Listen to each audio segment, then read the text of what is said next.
লন্ডনের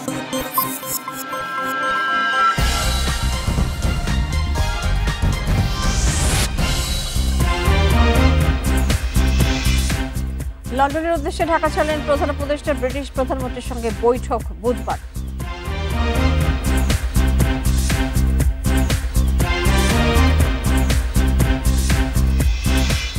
করোনা না থাকায় গ্রেপ্তার করা হয়নি আব্দুল হামিদকে, তদন্তের পর ব্যবস্থা জানালেন উপদেষ্টা।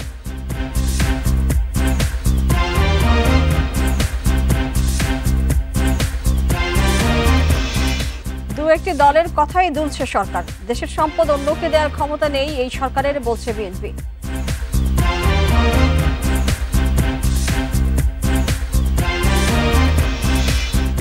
শিগগির নির্বাচনের রোডম্যাপ দেবে কমিশন, আশা উপদেষ্টা আসিফের। আগে সংস্কার এবং বিচার চান সার্জিস।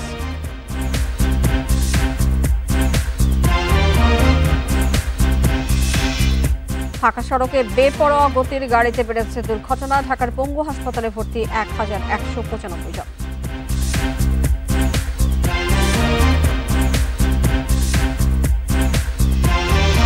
স্বাগত জানাচ্ছি বিরোধীর সংবাদ রাত 9টায় বাংলাদেশে। আপনাদের সঙ্গে আছেন মাহমুদা মৌমিতা। শিরোনামের পর চলে যাচ্ছে পুরো খবরে। দ্বিপাক্ষিক সম্পর্ক জোরদারের লক্ষ্যে 4 দিনের সরকারি সফরে যুক্তরাজ্যের লন্ডনের উদ্দেশ্যে ঢাকা ছেড়েছেন প্রধান উপদেষ্টা অধ্যাপক মোহাম্মদ ইউনূস। সন্ধ্যা 7:30টার দিকে প্রধান উপদেষ্টা এবং তার সফর সঙ্গীদের বহনকারী এমিরেটস এয়ারলাইন্সের ফ্লাইটটি হযরত শাহজালাল আন্তর্জাতিক বিমানবন্দর ত্যাগ করে। রাষ্ট্রীয় দায়িত্ব নেওয়ার পর প্রধান উপদেষ্টার এটি প্রথম ইউরোপ সফর। বুধবার ব্রিটিশ প্রধানমন্ত্রী কিয়ার স্টারমারের সঙ্গে দ্বিপাক্ষিক বৈঠক করবেন অধ্যাপক ইউনূস। পরদিন দেখা করবেন রাজা তৃতীয় চার্লসের সঙ্গে। যুক্তরাজ্যে পাচার হওয়া অর্থ ফেরত আনার বিষয়টিকে প্রধান উপদেষ্টা সর্বোচ্চ গুরুত্ব দেবেন বলে জানিয়েছে পররাষ্ট্র মন্ত্রণালয়। 12 জুন সেন্ট জেমস প্রাসাদে রাজার হাত থেকে কিং চার্লস হারমোনি অ্যাওয়ার্ড গ্রহণ করবেন অধ্যাপক ইউনূস।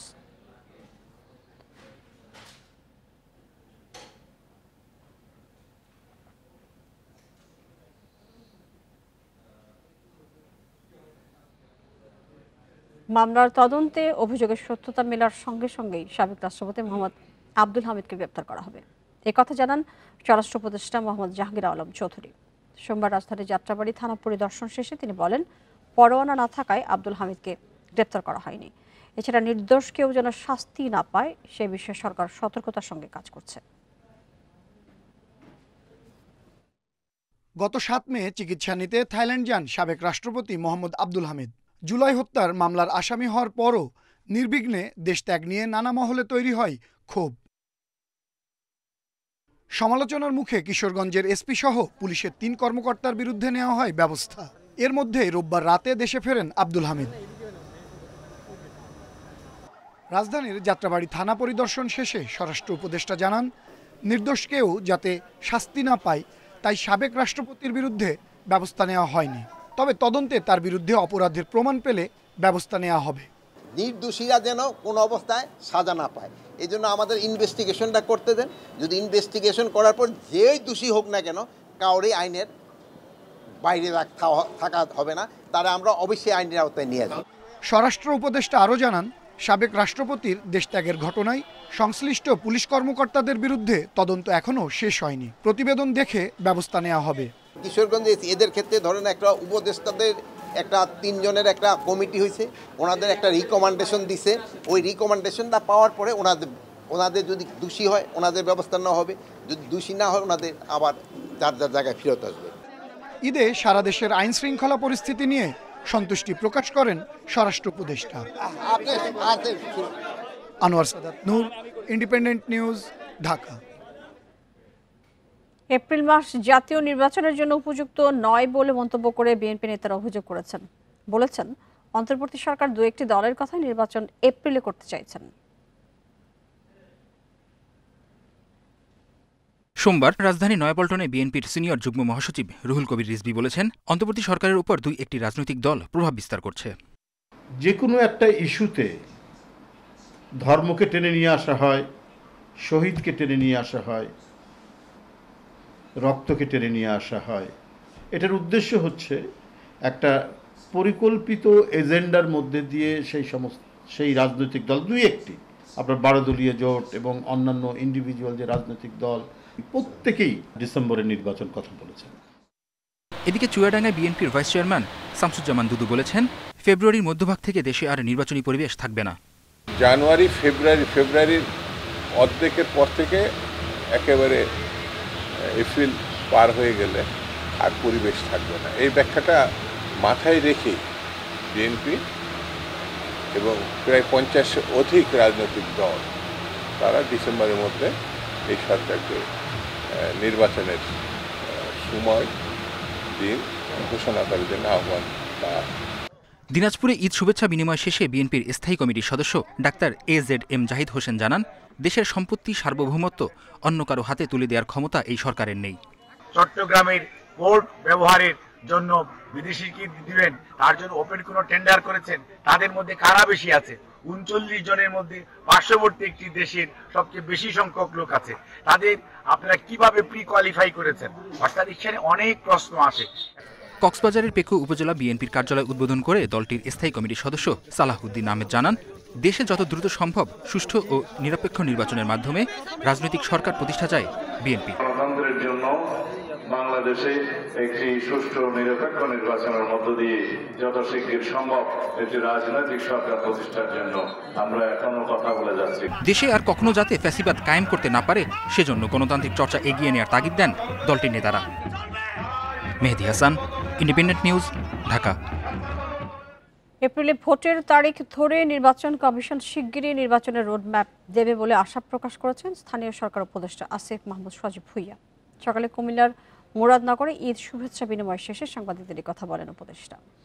এ সময় আসিফ মাহমুদ বলেন, আগে স্থানীয় সরকার নির্বাচন হলে জাতীয় নির্বাচন পিছিয়ে যেতে পারে, এমন একটা ভাবনার জায়গা ছিল রাজনৈতিক দলগুলোর। তবে প্রধান উপদেষ্টা নির্বাচনের সম্ভাব্য সময় ঘোষণা করায় এ নিয়ে আর ভাবার কারণ নেই। স্থানীয় জনপ্রতিনিধি না থাকায় জনগণের সমস্যার কথা মাথায় রেখে এর মধ্যে স্থানীয় সরকার নির্বাচনের বিষয়টি নিয়ে কমিশনের সাথে কথা বলা যেতে পারে বলেও মত তার। এ সময় রাজনৈতিক উদ্দেশ্যে প্রণোদিতভাবে মূলধারার গণমাধ্যমে গুজব ছড়ানোকে দুঃখজনক বলে মন্তব্য করেছেন তিনি।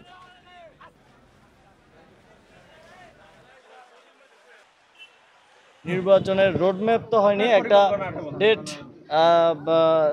দেওয়া হয়েছে, সম্ভাব্য ডেট এপ্রিল মাসের প্রথমার্ধে, এবং এই ডেটকে মাথায় রেখে নির্বাচন কমিশন একটা রোডম্যাপ যথাসময়ে দেবে। মৌলিক সংস্কার এবং বিচার প্রক্রিয়া দৃশ্যমান হলে এপ্রিলে নির্বাচন নিয়ে কোনো দ্বিমত নেই জাতীয় নাগরিক পার্টির, এমন মন্তব্য করেছেন উত্তর অঞ্চলের মুখ্য সংগঠক সার্জিস আলম। পারিবারিক অনুষ্ঠানে যোগ দিতে যাওয়ার সময় পঞ্চগড়ের চৌরঙ্গি মোড়ে সাধারণের সাথে ঈদ শুভেচ্ছা বিনিময়ের পর সাংবাদিকদের তিনি বলেন, অভ্যুত্থান পরবর্তী বাংলাদেশে ভোট কেন্দ্র দখল, ভোট চুরির মতো বিষয় জনগণ দেখতে চায় না। অন্তর্বর্তী সরকারকে আইন শৃঙ্খলা বাহিনী, নির্বাচন কমিশন এবং বিচার বিভাগের মাধ্যমে সবার জন্য লেভেল প্লেইং ফিল্ড নিশ্চিত করতে হবে। এসব নিশ্চিত করা না গেলে নির্বাচনে ক্ষমতার অপব্যবহারের সুযোগ থেকে যাবে।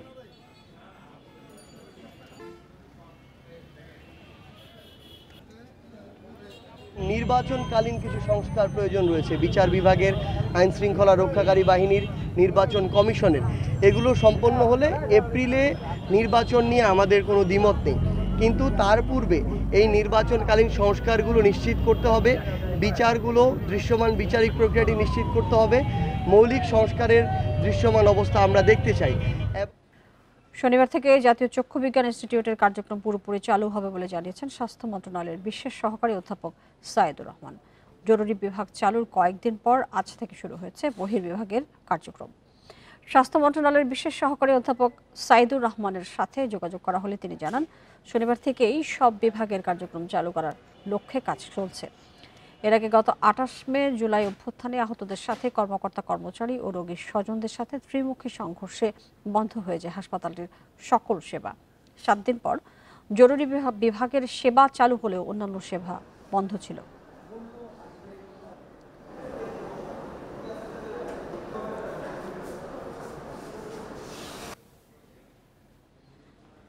গত বছরের তুলনায় এবার রাজধানীতে 6 লাখ কম পশু কোরবানি হয়েছে।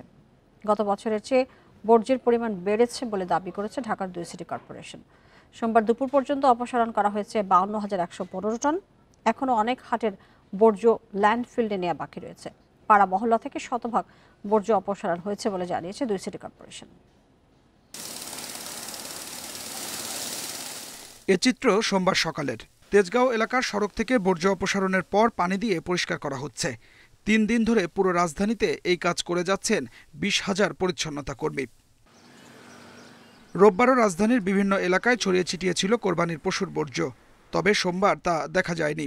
দেখেন এখানে 3000 চামড়া কালেকশন হয়েছে, প্রায় ছাগলের 8-900 চামড়া কালেকশন হয়েছে, কিন্তু আপনারা অন দ্য স্পটে দেখেন কোনো জায়গা নেই, তারা পরিষ্কার করে নিয়ে গেছে। এবং বাসাবাড়ির লোকজনও যারা ময়লা টানেন রেগুলার, তারাও আলহামদুলিল্লাহ ঈদের পর দিন থেকে সবগুলো নিয়মিত নিয়ে যাচ্ছে আলহামদুলিল্লাহ। উত্তর সিটি কর্পোরেশন বলছে 3 দিনে কোরবানি হয়েছে 4,66,000 পশু। এর সঙ্গে হাটের বর্জ্য মিলিয়ে দুপুর 2টা পর্যন্ত অপসারণ করা হয়েছে 20,800 টন। গেল বছর 4 দিনে বর্জ্য হয়েছিল 23,560 টন। অন্যদিকে দক্ষিণ ঢাকায় 3 দিনে 1,66,754টি পশু কোরবানি হয়েছে। সোমবার দুপুর পর্যন্ত অপসারণ করা হয়েছে 31,226 টন বর্জ্য। লোকবল সংকটে বর্জ্য ব্যবস্থাপনায় বেগ পেতে হয়েছে বলে জানালেন ঢাকা উত্তর সিটি কর্পোরেশনের প্রশাসক। আজকে ময়লা কোরবানির বর্জ্য অপসারণের আমরা সমাপ্তি ঘোষণা করব, কিন্তু সেটা আমরা কন্টিনিউ করব আমরা সমাপ্তি ঘোষণা না করে। কারণ হচ্ছে যে আমরা জনগণের সাথেও কথা বলে দেখেছি যে আপনারা এই যে পার্টিগুলোর মধ্যে মাংস বানানো হয় সেগুলো অনেকে কিন্তু রেখে দেন, 1-2 দিন পরেও সেগুলো ডাস্টবিনের মধ্যে কিন্তু পৌঁছান। তো সেক্ষেত্রে আমরা আগামীকালকে এবং পরশুদিনও এই ধরনের কোরবানির বর্জ্য কিন্তু আমরা আমাদের STS-গুলোতে কিংবা বাড়ির সামনে কিন্তু আমরা পাবো বলে আশা করছি। আর দক্ষিণ সিটি কর্পোরেশনের প্রশাসক জানালেন লক্ষ্যের চেয়েও বেশি বর্জ্য অপসারণ করা হয়েছে। আমরা মোট 31,226 মেট্রিক টন এবার এই আজকের দুপুর 2:45 পর্যন্ত কালেকশন করেছি। তো এবার আমরা এই পশুর বর্জ্য অপসারণের পাশাপাশি আমরা বাজারে যে ময়লাটা তৈরি হয় হাটে, গরুর হাটে, সেই ময়লাটাও কিন্তু আমরা এবার মানে একই সাথে আমরা অপসারণ করেছি, যার জন্য এবারে আমাদের ময়লার পরিমাণটা গত বছরের চেয়ে একটু বেশি হয়েছে। এরপরও কোনো এলাকায় পশুর বর্জ্য পড়ে থাকলে কন্ট্রোল রুমে জানানোর অনুরোধ ঢাকার 2 সিটি কর্পোরেশনের। Adilur Rahman, Independent News, Dhaka. দেরিতে লবণ দেয়ায় অনেকেই কোরবানির পশুর চামড়া থেকে কাঙ্ক্ষিত দাম পাননি। তবে সরকারের নজরদারির ফলে এবার চামড়া নষ্ট হওয়ার পরিমাণ কম বলে জানান শিল্প উপদেষ্টা আদিলুর রহমান খান। আর রোগবালাইয়ের কারণে প্রায় 30% চামড়া নষ্ট হয়ে যাওয়ার আশঙ্কা করছে ট্যানার্স অ্যাসোসিয়েশন। চামড়ার কাঙ্ক্ষিত মূল্য নিয়ে পাল্টাপাল্টি অভিযোগ চলছে আড়তদার এবং মৌসুমী ব্যবসায়ীদের। এমন পরিস্থিতিতে ঈদের 2 দিন পর সোমবার সকালে সাভারের চামড়া শিল্পনগরী পরিদর্শনে যান শিল্প উপদেষ্টা আদিলুর রহমান খান। চামড়ার দেরিতে লবণ দেয় অনেকেই চামড়ার কাঙ্ক্ষিত দাম পাননি বলে দাবি উপদেষ্টার। তবে সরকার তৎপর ছিল বলেই এবছর কম সংখ্যক চামড়া নষ্ট হয়েছে। কিছু জায়গায় লবণ চামড়াতে লাগাতে গ্যাপ হওয়ার কারণে, ঠিকভাবে লাগানো না হওয়ার কারণে কিছু চামড়া নষ্ট হয়েছে, আর বাকি চামড়াগুলো আস্তে আস্তে ঢাকায় আসছে। 10 দিনের যে গ্যাপ আছে। এদিকে ট্যানারি মালিকদের আশঙ্কা ল্যাম্পি স্কিন নামক রোগের কারণে চলতি বছর প্রায় 30% চামড়া নষ্ট হতে পারে। এছাড়া নানান প্রতিবন্ধকতার কারণে ত্রুটিমুক্ত হচ্ছে না কেন্দ্রীয় বর্জ্য শোষণাগার বলেও জানান তারা। এই বছর কিন্তু 30% চামড়া ল্যাম্প ডিজিজের কারণে আপনার কিন্তু একবারে নষ্ট হয়ে যাবে, এটা কিন্তু কোনো গ্রেডে আসবে না। সুতরাং এইখানে কিন্তু ট্যানারি মালিকরা আফটার অল ক্ষতিগ্রস্ত হবে। তো এইখানে আমরা যে সময় কেনাকাটা শুরু করব সেই চামড়াটা কিন্তু আমরা বাদ দিয়ে আমরা কিনবো, কারণ এটা একটা মহামারী আকারে দেখা দিচ্ছে। প্রাণী সম্পদ মন্ত্রণালয় বা অধিদপ্তর এটা ভ্যাকসিনেশনের আওতায় এই গবাদি পশুগুলো আনেনের বিধায় কিন্তু এই ডিজিজটা আপনার শুরু হয়েছে। লক্ষ্যমাত্রা ছিল গরু, মহিষ, ছাগল, ভেড়া মিলিয়ে 1 কোটি থেকে 1 কোটি 5 লক্ষ পিস। কিন্তু বর্তমানে আমরা সারা বাংলাদেশে খোঁজখবর নিয়ে দেখেছি যে প্রায় 15 থেকে 20% কোরবানি কম হয়েছে। তারই আলোকে হয়তো বা 85 থেকে 90 লক্ষ পিস আমরা এবছর সংগ্রহ করব। 3 দিনে 11,28,000 পিস চামড়া সংগ্রহ হয়েছে, যার মধ্যে ঢাকায় 7,50,000 এবং সাভারের শিল্পনগরীতে 3,78,000 পিস চামড়া এসেছে। Amirul Islam, independent News, Dhaka. ঈদের ছুটিতে অনেকটা জনসমুদ্রে রূপ নিয়েছে মিরপুরের জাতীয় চিড়িয়াখানা। আজও সকাল থেকেই বাড়তে থাকে ভিড়। চিড়িয়াখানা কর্তৃপক্ষ জানিয়েছে ঈদের সময় প্রতিদিন লক্ষাধিক লোকের সমাগম হচ্ছে। তবে চিড়িয়াখানায় পশু পাখি তুলনামূলক কম থাকায় কিছুটা হতাশ দর্শনার্থীরা। এদিকে অসুস্থতার কারণে সরানো হয়েছে কিছু প্রাণীকে। রাজধানীতে যান্ত্রিক জীবনের একঘেয়েমি কাটাতে মিরপুরে জাতীয় চিড়িয়াখানা এসেছেন ছোট বড় নানা বয়সী মানুষ। শিশুদের ঈদ আনন্দ বেড়েছে কয়েক গুণ। সকাল থেকে দর্শনার্থীদের আনাগোনা থাকলেও দুপুর গড়াতেই দেখা যায় উপচে পড়া ভিড়। হরিণ, বাঘ, চিতা, ময়ূর আর বানরের খাঁচার সামনে উচ্ছ্বসিত শিশুদের জটলা। আমি আমার বাবা মার সাথে ঘুরতে আসছি, হাতি দেখছি, বাঘ দেখছি, সিংহ দেখছি। আল্লাহর সৃষ্টি আসলে অনেক সুন্দর, ফ্যামিলি নিয়ে ঘুরতে আসছি, অনেক ভালো লাগতেছে। অনেক কিছু দেখছি, ভালো লাগছে অনেক, আরও আছে বাকি অনেকটা দেখতে আসি, মানে অনেক ইন্টারেস্টিং লাগতেছে। তবে আগের চেয়েও পশু পাখি কম থাকায় হতাশা জানিয়েছেন দর্শনার্থীদের অনেকেই। ময়ূর পাখি, তারপরে সিংহ, বাঘ, চিতাবাঘ, জলহস্তী এগুলি তেমন নাই, 3 ভাগের 1 ভাগে নাই। হাজার হাজার লোক টিকিট কাটে ঢুকতেছি, কিন্তু চিড়িয়াখানার উন্নতি আমরা আসলে বুঝতেছি না, আরও অনেক কিছু বাড়ানো দরকার। পুরো চিড়িয়াখানা নতুনভাবে সাজানোর নেওয়া হয়েছে উদ্যোগ। আমরা নতুন জাতের অ্যানিমাল আনবো, তবে আমরা যেটা চাচ্ছি, যেহেতু আমরা চিড়িয়াখানাটাকে আধুনিকায়ন করব, আমরা মাস্টার প্ল্যান তৈরি করেছি, সরকার সেই মাস্টার প্ল্যান গ্রহণ করেছেন এবং মাস্টার প্ল্যান অনুমোদন দিয়েছেন। সেই কারণে আমরা চাচ্ছি যে ওই অ্যানিমেলের জন্য, নতুন স্পিসিসের জন্য উপযোগী বাসস্থান তৈরি করার পরে আমরা নতুন অ্যানিমালগুলোকে ইন্ট্রোডিউস করতে চাই। নাগরিক কোলাহলের বাইরে প্রিয়জনের সঙ্গে কিছুটা সময় কাটাতে আসা নগরবাসীর পদচারণায় ঢাকার বিনোদন কেন্দ্রগুলো এখন রূপ নিয়েছে জনসমুদ্রে। Mamunur Rahman, Independent News, Dhaka. 650টি বর্নিল অর্কিড সেজেছে বাড়ির ছাদ বাগান, অথচ ডেনড্রোবিয়াম ব্রাসোভিলা প্রজাতির মাত্র 50টি অর্কিড দিয়ে শুরু করেছিল। পেশায় ইংরেজি শিক্ষক হলেও অর্কিডের প্রেমে গড়ে তুলেছেন এই সম্ভার। রাজধানীর লালমাটিয়ায় নিজ বাসায় সারা বছর ধরে 200 প্রজাতির অর্কিড উৎপাদন করেন মাহবুবুল ইসলাম। মাহবুব হোসেনের 4 কাঠা বাড়ির ছাদে এই অনন্য সুন্দর অর্কিড বাগান। বাহারি ফুলের সৌন্দর্যে নজর কাড়ে সবার। বাবার কাছ থেকে 5 বছর আগে 50টি অর্কিড উপহার পেয়েছিলেন মাহবুব। এখন তার কাছে রয়েছে 200 প্রজাতির 650 অর্কিড। এর কিছু বাইরে থেকে আনা, বাকিগুলো এই বাগানেই উৎপাদন করেছেন। সাধারণত কম আলো ও তাপমাত্রায় জন্মায় অর্কিড। ভীষণ স্পর্শকাতর হওয়ায় এই উদ্ভিদ খোলা স্থানে বাঁচিয়ে রাখা কষ্টকর। রাজধানীর লালমাটিয়ার আবাসিক এলাকার ভবনের ছাদে অর্কিডের বাগান গড়ে তোলা তাই বেশ চ্যালেঞ্জের। এখানে ধরেন আমার বিল্ডিংয়ের শেড, কাছের শেড আমাকে ব্যাকআপ দিচ্ছে, কিন্তু খোলা মাঠে যদি আমি অর্কিড লাগাই তাহলে তো অর্কিড হবে না। গরমে একেবারে মানে তীব্র তাপে ওরা পুড়ে যাবে। এখানে খুব ব্রেন খাটিয়ে খুব কষ্ট করে এগুলাকে ঠিক রাখা হয়। নিজের বাগানের অর্কিডকে জংলি বলে দাবি মাহবুবের। প্রাকৃতিক পরিবেশে বেড়ে উঠেছে বলে অন্যান্য অর্কিডের মতো নয় এগুলো। ওয়াইল্ড অর্কিড, তো বাংলায় বললে জংলি অর্কিডের সমাহার। মানে কেন নাম বলছেন? এদেরকে তো ছেড়ে দেওয়া, এটা তো কোনো মানে ঢাকা না, এদেরকে বেঁধে রাখা হয় নাই। এরা এদের বাসা নারকেল গাছ, এরা পছন্দ করে, খাবার পছন্দ করে, বৃষ্টি, এরা ন্যাচারালি বাড়ছে। ঘরের ভিতরেও রাখা যায়, তাহলে ওদেরকে তো টর্চার করা হলো।